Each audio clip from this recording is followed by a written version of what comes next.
मित्रांनो, आपण आहोत विसापूर गडावर आणि याला संबळगड असं पण म्हणतात. तिथे एक पाडकेवाडीचे अवशेष आहेत. तर आपण त्यात जाऊन पाहूयात.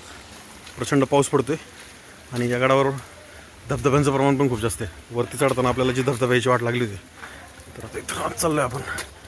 तर हे पाडकेवाडीचे अवशेष आहेत.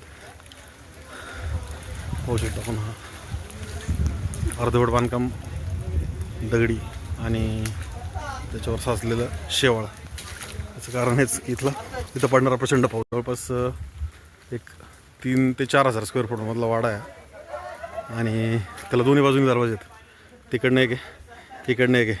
इथं मध्ये एक पाण्याचे टाके. पावसाळ्यात यात आता ही टाकी पूर्ण भरलेली आहे. उन्हाळ्यात पण थोडंफार पाणी शिल्लक राहत असं. आणि त्याचं जे बेसमेंट आहे दगडांमध्ये मजबूत दगड आहे ते घडवलेले.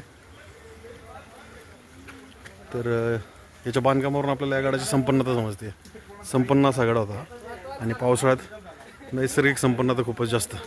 मध्ये या ठिकाणी पायऱ्या आहेत आणि वाड्याच्या अंतर्गत म्हणजे हा एक किंवा जास्त त्यापेक्षा जास्त मजली वाडा असावा, कारण अर्धवट पायऱ्या पडलेल्या आहेत. या ठिकाणी पलीकडे जर पाहिलं तर हा इथून कोसळलेला आहे आणि याच्या उंचीवरून पण समजते हा साधारण 2 मजली, म्हणजे इथपर्यंत 1 मजला आणि त्याच्यावरती 1 मजला आणि त्याच्यावरती टेरेस जे म्हणतात ना, बाल्कनी. मराठी त्याला माळच म्हणतात. तर असा हा विसापूर गडावरील भग्नावस्थेतील वाड्यांचे अवशेष. चला भेटू.